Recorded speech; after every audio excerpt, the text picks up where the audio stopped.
शुक्लाम्बरधरं विष्णुं शशिवर्णं चतुर्भुजं प्रसन्नवदनं ध्यायेत् सर्वविघ्नोपशान्तये। गुरुर्ब्रह्मा गुरुर्विष्णुः गुरुर्देवो महेश्वरः गुरुः साक्षात् परब्रह्म तस्मै श्री गुरवे नमः। वञ्जनानन्दनं वीरं जानकी शोकनाशनं कपीशमक्षहन्तारं वन्दे लङ्काभयङ्करम्। कृष्णाय वासुदेवाय देवकी नन्दनाय च नन्दगोपकुमाराय गोविन्दाय नमो नमः। गोविन्दाय नमो नमः।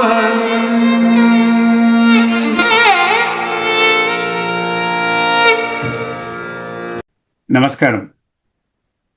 Welcome to the 35th session of Narayaneeyam for Dasakam 23, in which Bhattadari describes Bhagavan's affection towards his devotees in heaven.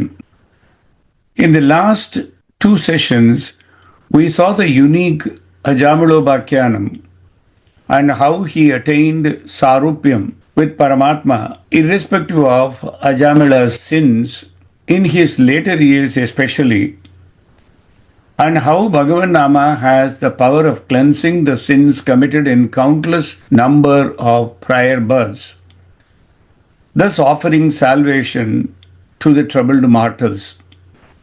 Bhattadari described the fondness of Bhagavan towards his devotees on this earth and creation. Now in Dasakam 23, Bhattadari describes the Lord's affection towards those devotees who reach heaven. Bhagavatam describes these stories in Canto 6 in 16 chapters, commencing from the 4th and ending on the 19th. These consist of several interconnected stories. To have a clearer picture of the stories and their interconnectivity, let us take a look at the stories at least very briefly, since Narayaneeyam devotes only one Dasakam for all of these by casually mentioning the names. Daksha, son of the Prachetas, had 60 daughters.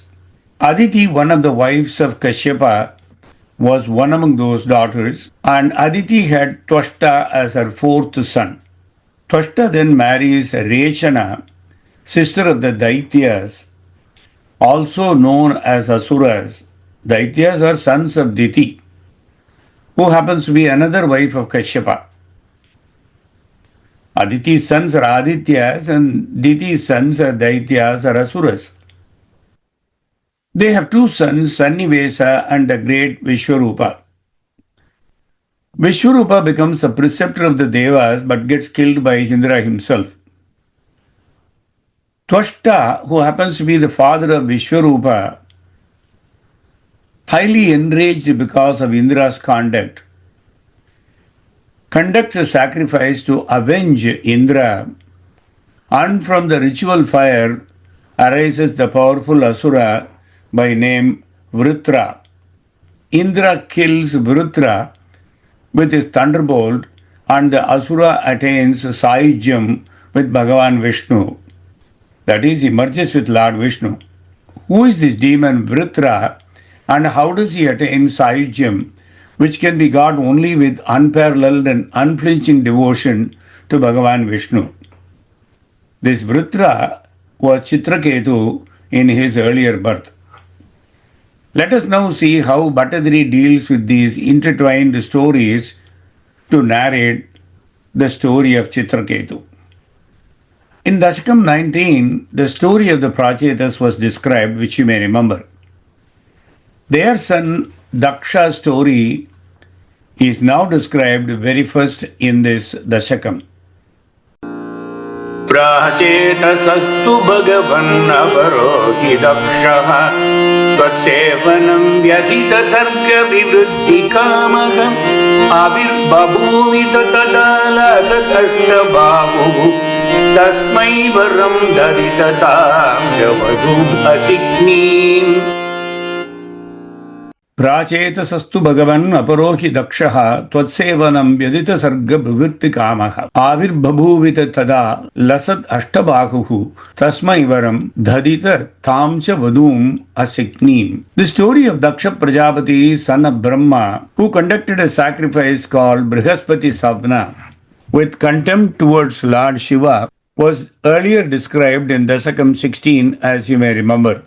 The same Daksha was reborn as the son of the Prachetas by Marisha, the daughter of the trees, about which also we made a mention in another Dasakam. In his second incarnation, Daksha engaged himself in creating divine beings, demons, human beings, and so on by his mind or thought projection, Manasaputras, initially. But he found that it would be difficult to fulfill the command that he has, or fill the universe by this method of creation, namely Manasaputras. With a desire to see that his progeny multiplied rapidly, Daksha worshipped you, O Bhagavane, with great devotion with the hymn Hamsa Guhya. You were therefore pleased with his penance and manifested yourself before Daksha in your glorious form. You gave him young Asikni, the daughter of Panchajana, another Prajapati, for wife. Bhagavane, you told him, follow the righteous course of marital dharma and get progeny in large numbers.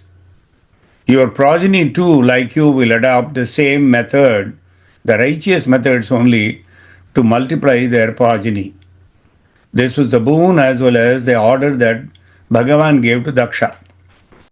Tasyatmajadupayutam Isha Punasahasram Srinaradasya Vajasa Davamargamamu Naikatravasam Rishaye Samumachasabam Bhaktottamatushi Anugrahameva Mene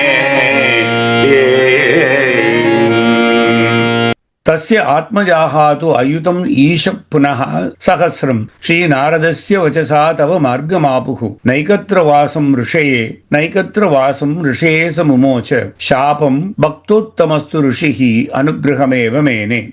Daksha got through Asikni 10,000 sons who were all uniformly good in their conduct and were named the Haryasvas.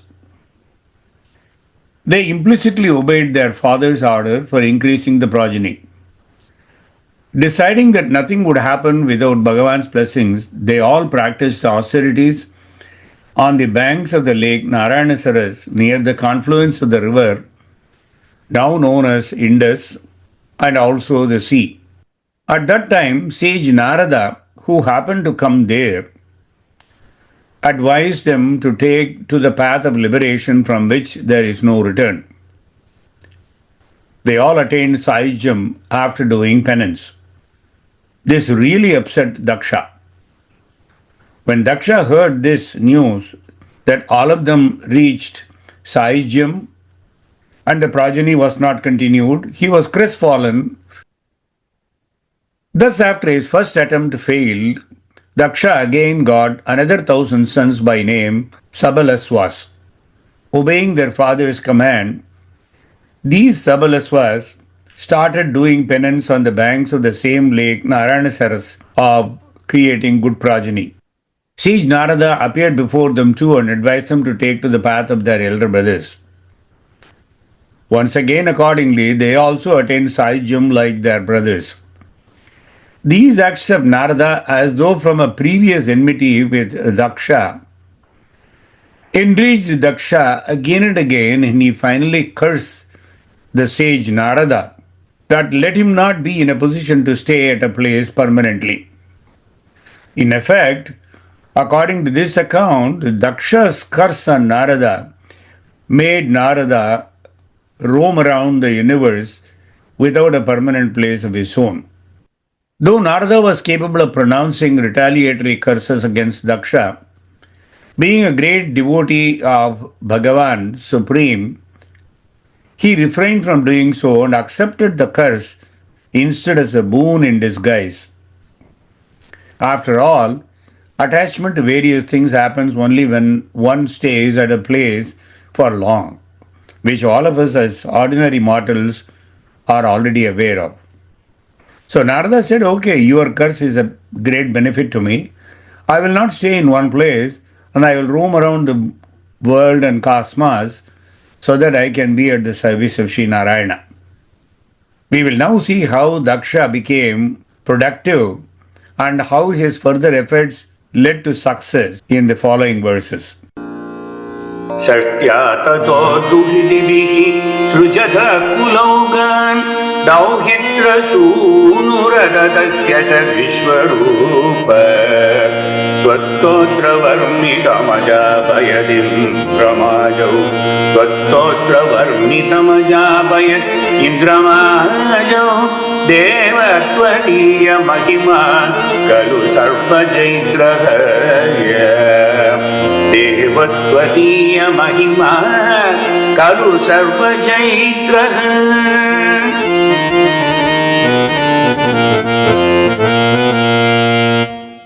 षष्ट्या ततो दुहृदिभिः सृजत कुलौघान् दौहित्र सूनुरततस्य च विश्वरूपः त्वत्स्तोत्र वर्मितम् अजापयत् इन्द्रमाजौ देवत्वदीय महिमा खलु सर्वजैत्रः. Daksha got 60 daughters with Asikni. 10 of them were given in marriage to Dharma, 13 to Kashyapa Prajapati, 27 to Chandra, the moon god, and 2 each to Buddha, Angiras and Krasasva, and the rest, namely 4 more to Kashyapa again, also known as Tarksha. Through these daughters, Daksha started filling all 3 worlds, heaven, earth, and the intermediate region, with 4 types of progenies, namely Jarayuja, Andaja, Swedaja, and Udbija. Jarayuja are born from wombs, they are viviparous. Jarayuja, by definition, are subject to aging. They are endowed with fruits of their past karmas, whether auspicious or inauspicious, they have to go through karma. More on this you can see in Devi Bhagavata Purana in the 3rd canto, 13th chapter. There is a chapter on the Devi Yajna in which more details are given about Jarayujas. Andaja refers to born from an egg. Oviparous beings such as birds and represents a division of human creation, Manusha Sarga or Manushya Sarga, according to the Sankhya Karika. The Manusha Sarga is one of the 3 types of elemental creation, also known as Bhautika Sarga. The Sankhya Karika by Ishvara Krishna is the earliest extant text of the Sankhya school of philosophy, closely related to Yoga school with their theory of evolution revolving around Prakriti and Purusha, matter and consciousness. Swedaja is the 3rd category, generated from warm vapor or sweat. These beings are insects.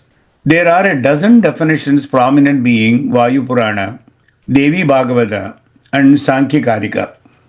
However, the rationale in Aitariya Upanishad is taken as the closest, which says Swedaja means endangered by hot moisture. Udbija is sprouting from seed, germinating as plants, as defined in Vayu Purana. So these are the 4 categories of creation that Daksha ordered. The activity of creation was progressing thus. Meanwhile, Indra, the king of Devas, and sons of Kashyapa by Aditi happened to show disrespect to their preceptor Devaguru Brihaspati. Angered by this phenomenon, Brihaspati deserted them. Making use of the opportunity, the Asuras, namely the sons of Diti or Daityas, started fighting with their cousins, the Devas. Unable to put up with the menace from the Asuras, the distressed Devas went to Brahma for his advice. Brahma advised them, and thereby they accepted Viswarupa as their preceptor. Viswarupa was the younger son of Twashþa by Rechana, a younger sister of the Daityas. Thus, Viswarupa became the preceptor of Devas in spite of being the nephew of the sworn enemies, the Daityas or Asuras. He made Indra victorious in the battle against Asuras with the help of the hymn Narayaneyam Kavacham. Indra could defeat the Asuras not by his prowess, but by the power of Narayana Kavacha, the hymn dedicated to you, O Guruvayurappa, who are shining forth in the temple of Guruvayur. Bhattadri says, O Lord, your greatness alone is triumphant everywhere, as easily shown by this Purana. Narayana Kavacham means an amulet or charm of Lord Narayana. Kavacham also has the meanings. Kavacham can also be a coat of mail, kettle drum, armor, which is very common in Sanskrit. One word has got multiple meanings, depending on the context. Narayana Kavacham has 30 couplets, including the ritualistic procedure, and is given in Srimad Bhagavatam, Canto 6, Chapter 8, Slokas 4 to 34. The actual prayer consists of 24 slokas from 11 to 34. Even after becoming the preceptor of the Devas, Viswarupa secretly nurtured his sympathies towards Asuras because of the affection his mother Rechana bore towards them. This made him secretly offer a share of the oblations to Asuras. Indra saw this happening once and immediately cut off all 3 heads of Viswarupa. This enraged Viswarupa's father, Twashþa. Therefore, he conducted a sacrifice and poured oblation in the ritual fire, saying, O enemy of Indra, may you grow in power to an enormous degree and kill your mighty enemy without delay. This was the mantra he repeated. From that Agni, the demon Vritra arose, supposed to be invoked by Twashþa. This demon was King Chitraketu in his previous birth, as I mentioned. Now you will have the continuity as to who was Twashþa, why did he do what he did, and how the demon Vritra came about. But as Providence would have it, Twashþa had committed a grave mistake in the intonation of swara while chanting the mantras for the oblation. Because of the mistake while chanting, as a result of that, instead of the demon Vritra that Twashþa invoked being able to kill Indra, Vritra himself got killed by Indra. The author has not touched upon the beheading of Viswarupa and the sacrifice by Twashþa in Narayaneeyam, but whatever I gave you, the background is from Srimad Bhagavatam. Bhattadri then takes up the story of Chitraketu in the next sloka, which we will listen now. प्राक्सूरसेन विषये किल चित्रकेतुः प्राक्सूरसेन विषये किल चित्रकेतुः पुत्रग्रही नृपतिः अङ्गिरसप्रभाव लब्धैकपुत्रमत तत्र गते सपत्नी सङ्गैः अमुष्यत् अवशः तव मायया सो अमुष्यत् अवशः तव मायया असौ.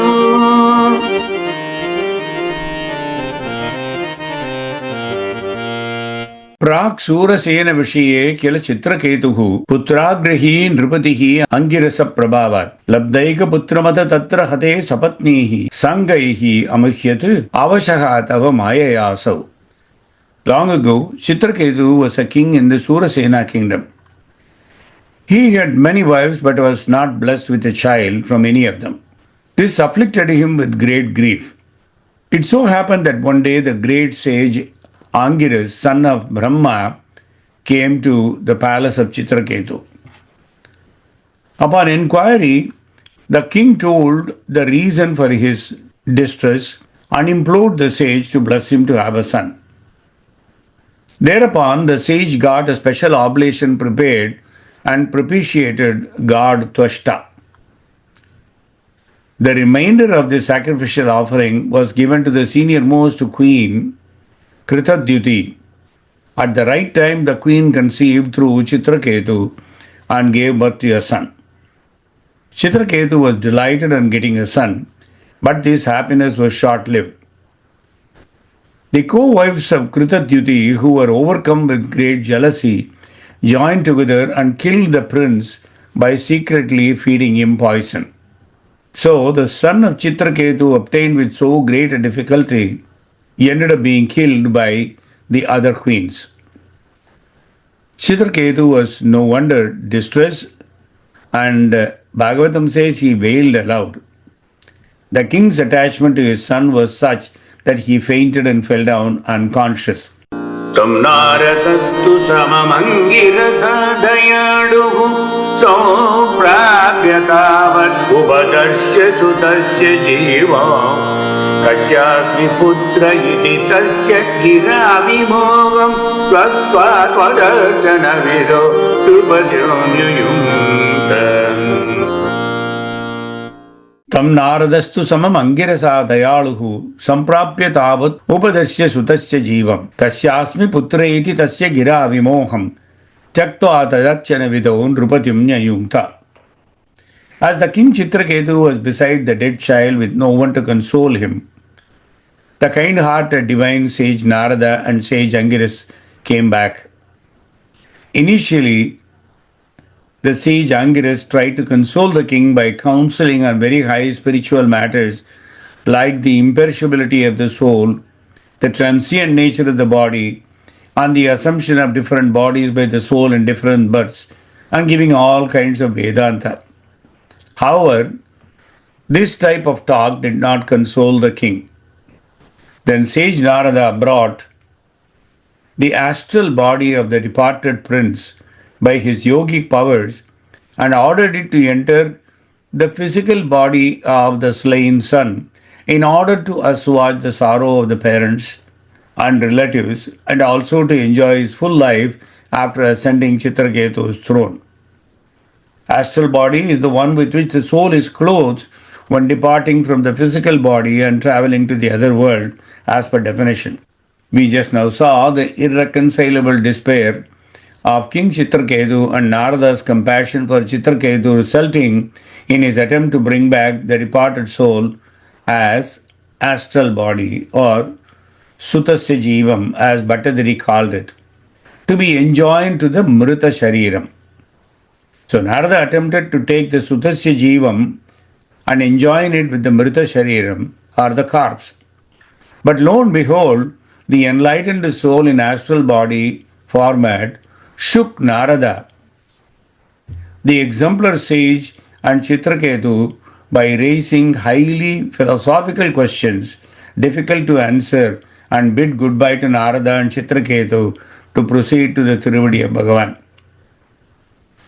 When I use the phrase Mrita Shariram, an incident that happened some 36 years ago comes to my mind regarding an interesting argument that happened between followers of Buddha and the nihilists or those who pursue Nastikatvam or nihilism.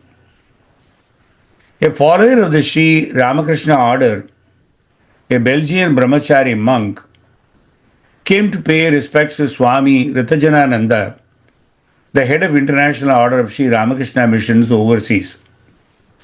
This was way back in 1984 and it happened in Paris, France.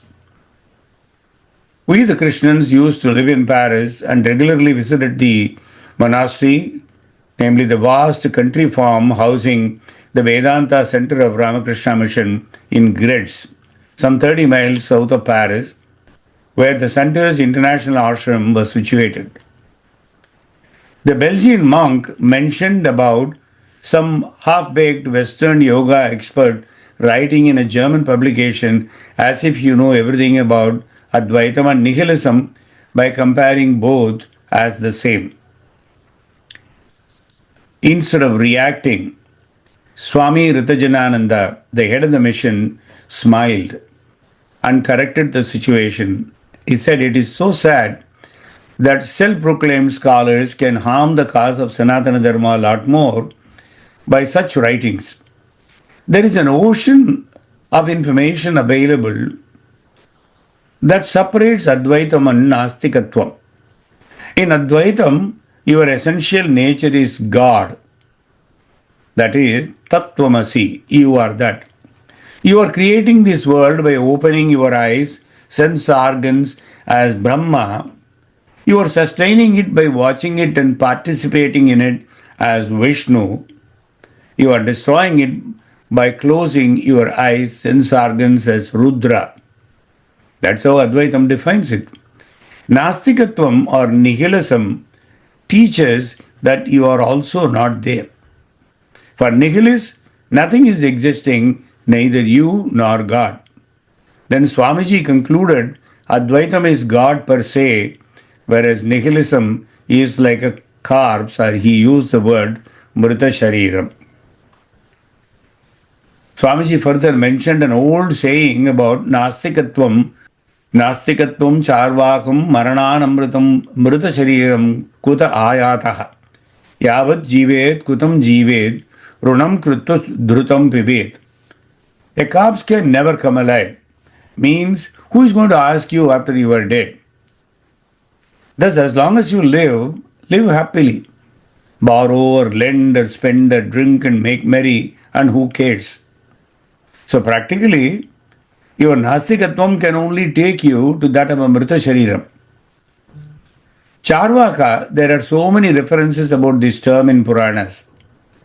Certain Sanskrit texts refer to a Charvaka, a philosopher in ancient India.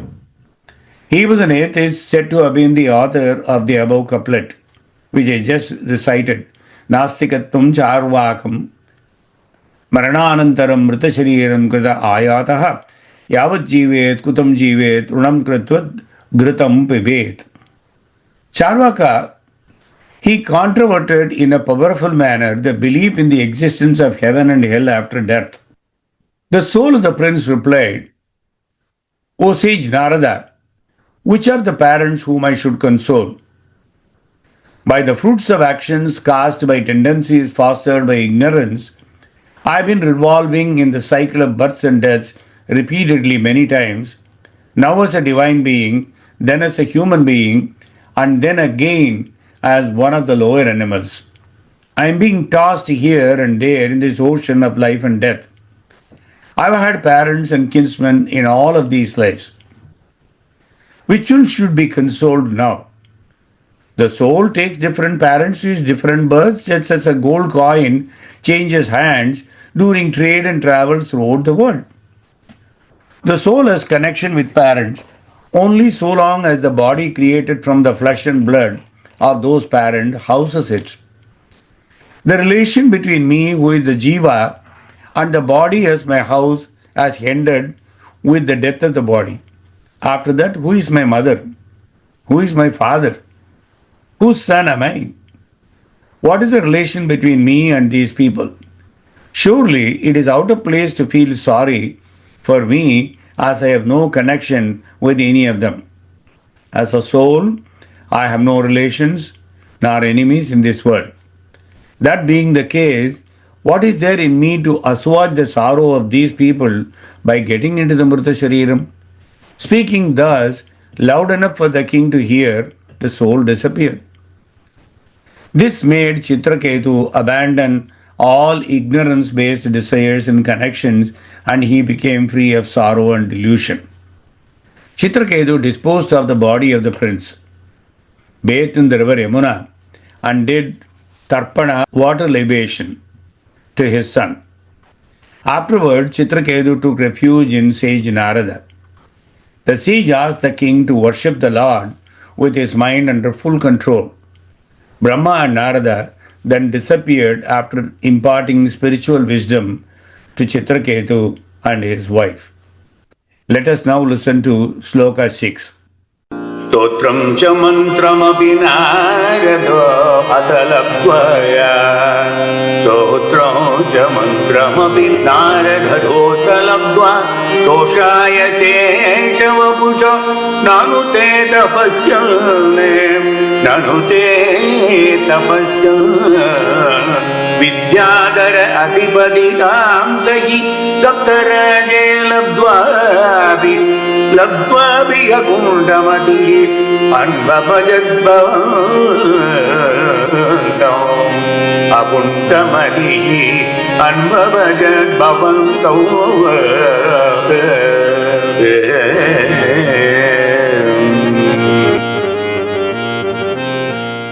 स्तोत्रं च मन्त्रमपि नारदोत लब्ध्वा तोषाय शेषवपुषो ननु ते तपस्यन् विद्याधर अधिपतितां सहि सप्तरात्रे लब्ध्वापि अकुण्ठमतिः अन्वभजत् भवन्तम्.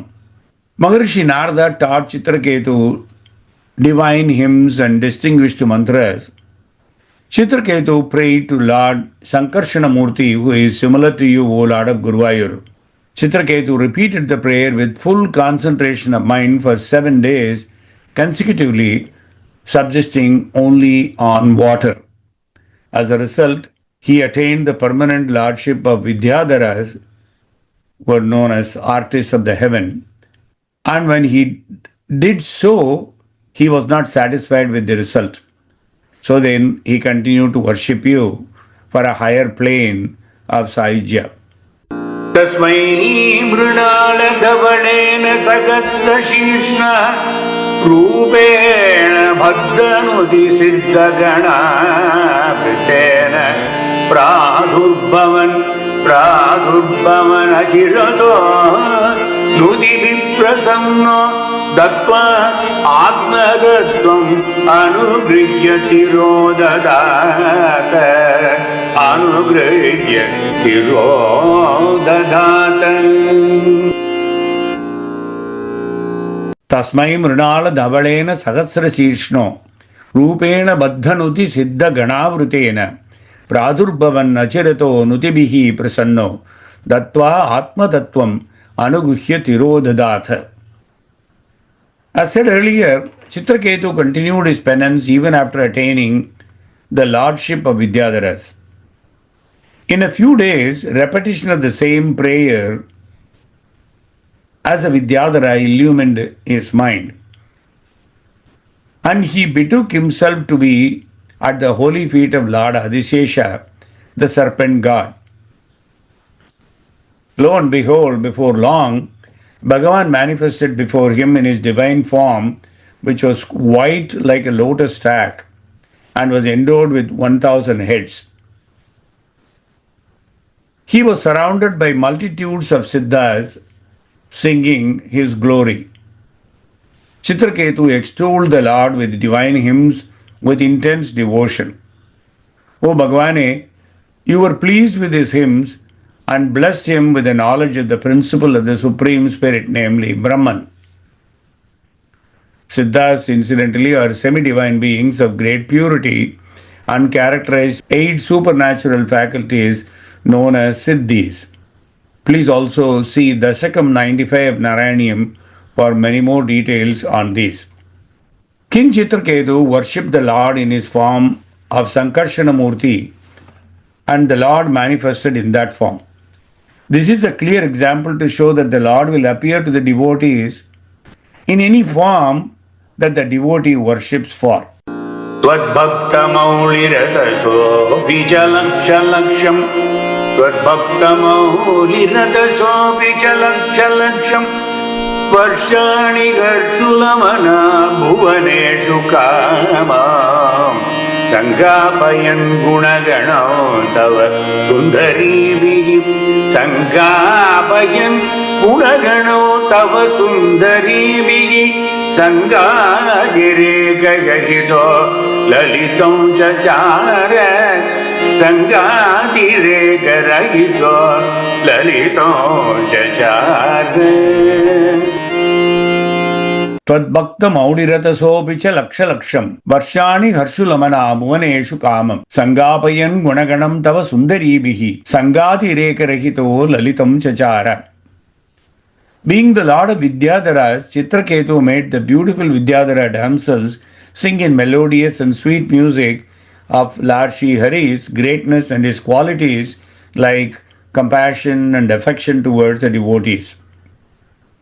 In spite of being in the presence of these beautiful damsels, Chitraketu, without showing any attachment towards sensual pleasures, traveled at his will, celestially, in all the worlds for millions of years, immersed into the bliss of Brahman by singing his praise. In the next two slokas is described Goddess Parvati's curse and how Chitraketu became a demon.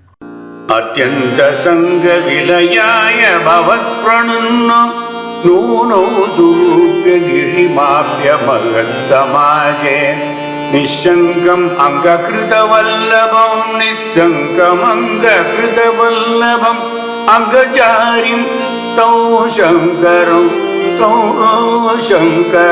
परिहसन् उमयाभिषेपे तौ शङ्करम् परिहसन् उमयाभिषेपे परिहसन् उमयाभिषेपे अत्यंत संग विलयाय भवत् प्रणुन्नो नूनं स्वरूप्य गिरिमाप्य महत् समाजे निश्शङ्कम् अङ्गकृतवल्लभम् अङ्गजारिम् तं शङ्करम् परिहसन् उभयाभिलेभे. On one occasion, while flying in a resplendent aerial car given to him by Mahavishnu, Chitraketu accidentally went to Mount Kailasa, the abode of Lord Shiva, and bestower of all auspicious things on his devotees. Lord Shiva is also the destroyer of Kama or Cupid, who deludes the minds of all, making them blind with the passion of sensuality and distracting them from the main goal of Paramatma. When Chitraketu saw Bhagavan Shiva, he was sitting with his consort, Goddess Parvati, on his lap in the assemblage of divine sages and other celestial beings. Going near the Lord, Chitraketu laughed loudly and spoke within the earshot of the goddess. Oh, what a pity! This God, who is the preceptor of the universe and who is supposed to teach what is right and wrong and the righteousness to one and all, is sitting here shamelessly embracing his consort in public, keeping her on his lap in this open assembly. Even rustics will not do such a thing. And this kind of, even though muffled comments, were well audible to the hearing of Uma. Hearing these taunting words, Lord Shiva, who is kind to devotees and whose mind cannot be fathomed that easily, heartily laughed and just kept quiet. So did all other sages. But Goddess Parvati was so infuriated that she cursed Chitraketu to be reborn in the demonic species so that he might not repeat such an offense as he committed. A question arises here as to why Chitraketu, who held noble people in high esteem, who has a wonderful history behind him of millions of years of tapas, was usually composed and had the knowledge of the Supreme, went on to ridicule Lord Shiva. What made him do this? Bhagavatam is silent on this point. The author says that the Lord himself prompted him for this wicked act. Why? Though Chitraketu had attained the knowledge of the self by Bhagavan's grace, he was not entirely free from attachment to sensual objects. As he was a great devotee and as his time of liberation was fast approaching, it is purported that the Lord himself prompted him to behave like this towards Lord Shiva so that his redemption could be very easily hastened.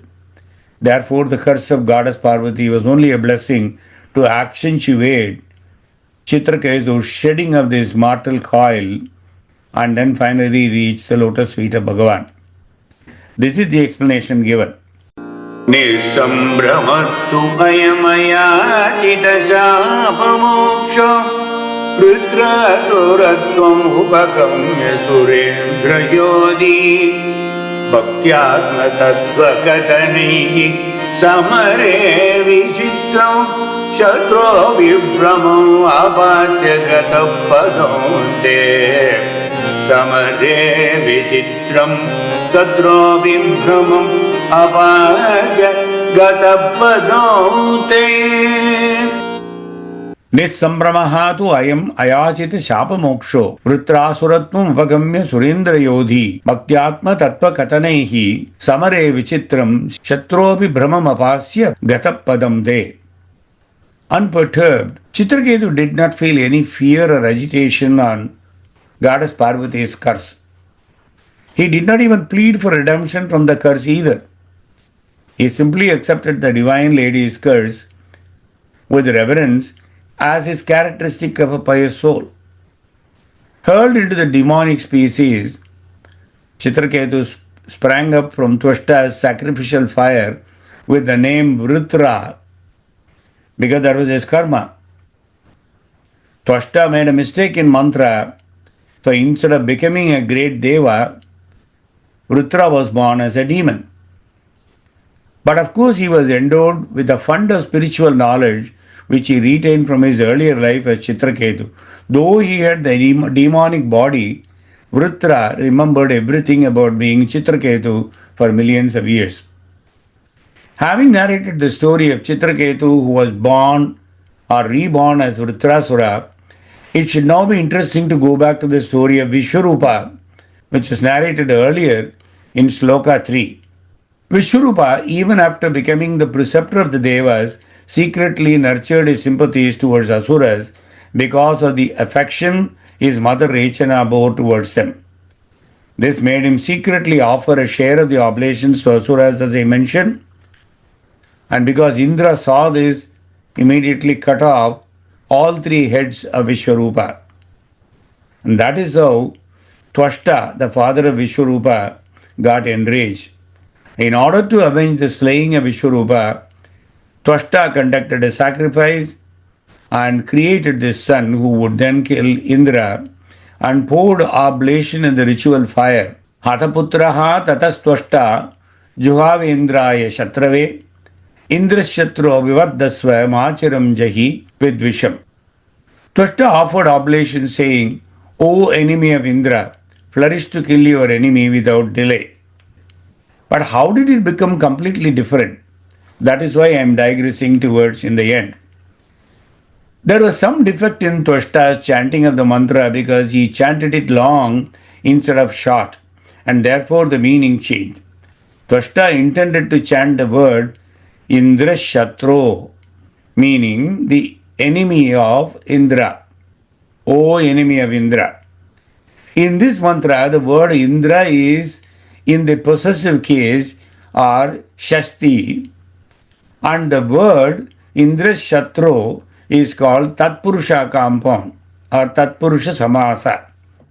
Unfortunately, instead of chanting the mantra short, Twashþa chanted it long, and its meaning changed from the enemy of Indra to Indra, who is an enemy. Consequently, instead of an enemy of Indra's, there emerged the body of Vritrasura, for whom Indra became the enemy. It was from that fire demon Vritra arose. But as Providence would have it, Twashþa committed a grave mistake in the intonation swara while chanting of the mantra for the oblation, as a result of which, instead of being able to kill Indra, Vritra himself was killed. Being the enemy of Indra, Vritra fiercely fought against him. Even amidst the battle, the self-realized, high-souled Vritra taught knowledge of the self to his enemy Indra and removed his delusion. In the end, as destined, Indra killed Vritra with his thunderbolt, and the soul of Vritra emerged from the body, but it finally blended with Bhagavan Vishnu. The author has used the word Shatropi to say that great devotees like Vritra, Bhagavan are self-realized souls, and they do not make any distinction between enemies and friends when it comes to teaching the knowledge of Brahman, so that all could come out of the cycle of birth and death. That is why one may wonder, even though the arch enemies Vritra and Indra were, Vritra still, because of his immense knowledge that he carried from the time he was Chitraketu, he brought that knowledge forward and gave it to Indra, the arch enemy. Of course, Indra did not kill Vritra by his strength or prowess. When gods were defeated by Vritra's might, they approached Bhagavan Vishnu. Vishnu advised them to make a weapon from the bones of sage Dadichi. When requested by Devas, the sage gladly gave away the bones by discarding his physical body by doing meditation. Vishwakarma, the architect of Devas, shaped the thunderbolt out of the great sage's bones. Dadichi's bones became the thunderbolt. Endowed with the Lord's energy, it was because of this that Indra could kill Vritra, because Indra had no power to kill Vritra otherwise. Bhagavan's presence in the thunderbolt made it pure, and when it killed the Vritra's body, there emerged the pure soul, and then that emerged soul became one with Brahman. Oh Bhagavan, you always do direct the activities of your devotees to culminate auspiciously. How wonderful your love is towards all your bhaktas. This is how Bhattadri concludes it. Bhagavatam gives at two places the benefit of reciting this episode. Idam mahajnanamashesha papmanam Idam mahajnanam ashesha papmanam Prakshalanam tirtha padanu kirtanam Bhaktyuchayam bhakta jananu varnanam Mahendra moksham vijayam marutvataha Bhaktyuchayam bhakta jananu varnanam Mahendra moksham vijayam marutvataha Pateyu Ajnanamidam sada buddhaha Shunvandi ato parvanindriyo Pateyu Ajnanamidam sada buddhaha Shunvandi ato parvanindriyam Danyaya sasyam nikilagamochano Vipunjayam satyayano tatayusham. In Canto 6, Chapter 13, there are two slokams. In this great narrative, there is glorification of Supreme Brahman Narayana. There are statements about the exaltedness of devotional service. There are descriptions of devotees like Indra and Vritrasura. And there are also statements about King Indra's release from sinful life and about his victory in fighting the demons. By understanding the whole incident holistically, one is relieved from all sinful reactions. Therefore, the learned are always advised to read such narration. That is the reason for dedicating a whole session for the Dasakam. If one does so, one will become expert in the activities of the Indriyas or the senses. And that person's opulence will increase and his reputation will become widespread. One will also be relieved of all sinful reactions, and not only reactions but the tendencies to commit sins. Thus, that person will conquer all his enemies and the duration of his or her life will increase for divine pursuits only. Because this narration is auspicious in all respects, learned scholars regularly hear and repeat it at least on every festival day. Itihasam imam punya Chitraketu mahatmana Itihasam imam punyam Chitraketu mahatmana Mahatmyo Vishnu bhaktanam Shritva bandhat vimuchyate Mahatmyo Vishnu bhaktanam Shritva bandhat vimuchyate Yayetat Prataruttaya Shaddaya Vakyata Padeh Itihasam Varim Shruttva Sayati Paramam Gatyo Itihasam Varim Shruttva Sayati Paramam Gatyo.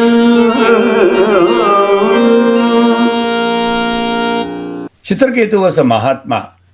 If one hears the story of Chitraketu from a pure Bhakta, the listener also is freed from the conditional life of material existence. That was the first slokam.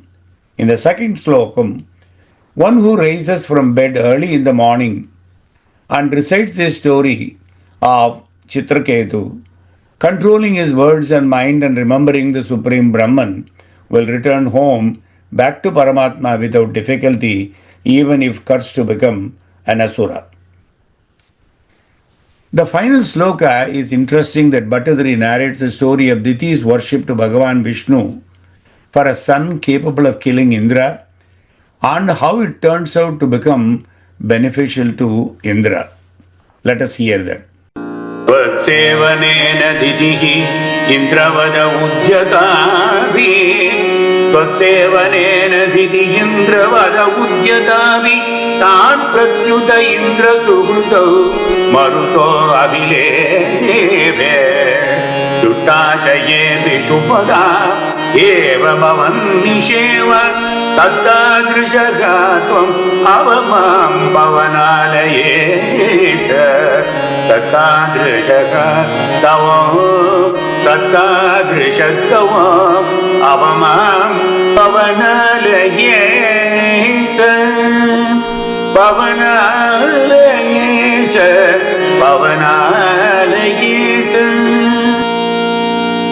त्वत्सेवनेन दितिः इंद्रवद उद्यतापि तान् प्रत्युत इंद्र सुहृदो मरुतो अभिलेभे दुष्टाशयेऽपि शुभदा एव भवन्निषेवा तत्तादृशः तवम् अवमां पवनालयेश. Diti, the mother of Daityas, became quite inimical to Indra, who was instrumental in causing the death of her sons, one by one. She decided to get a son capable of killing Indra. She started serving her husband, sage Kashyapa, with extraordinary devotion. Pleased with her seva, Kashyapa offered her a boon to her liking. Diti was waiting for this opportunity and asked her husband to give her an immortal son capable of slaying Indra. Naturally, this was not to the liking of Kashyapa, as Indra was his own son through Aditi. But he had given a promise to Diti and thereby he could not go back on his word. So Kashyapa hit upon an experiment. He granted the boon with the condition that Diti should meticulously observe the vow of Pumsavana for a year to fulfill her desire. But if there was even a single breach or a lapse in the observance of her vratam, the son would prove to be a friend of the gods. She agreed and having conceived, began to observe the vow very carefully, worshipping the cow, Brahmanas, Goddess Sri Mahalakshmi and Lord Vishnu. Indra came to know of this and he came to Diti and started serving her in her hermitage. Indra was always looking for a breach in the observance of the vow by Diti so that he could kill the fetus without the knowledge of Diti. Apparently, Indra knew only the purpose of Diti's vow, not the consequence of a breach in the vow. The tiring observance of the vow enfeebled Diti and she fell asleep one evening with remnants of food still in her mouth and without rinsing her mouth or washing her feet. These are all no for the vratam that Kashyapa has wandered. Ekata sadhu sandhyayam uchitta vratakarshita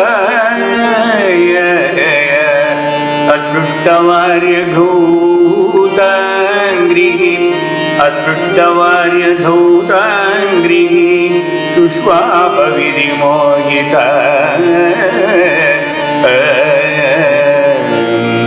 labdva tadantaram shakro nidra avaghrita chetasagam labdva tadantaram shakro nidra avaghrita chetasagam dite pravitta udaram yogesho yoga mayaya.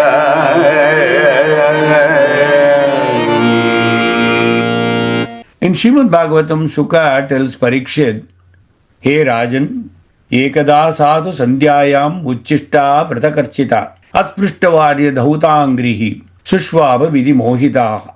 Having grown weak and thin because of strictly following the principles of the vow, Diti once unfortunately neglected to wash her mouth, hands and feet after eating and crashed to sleep during the evening twilight.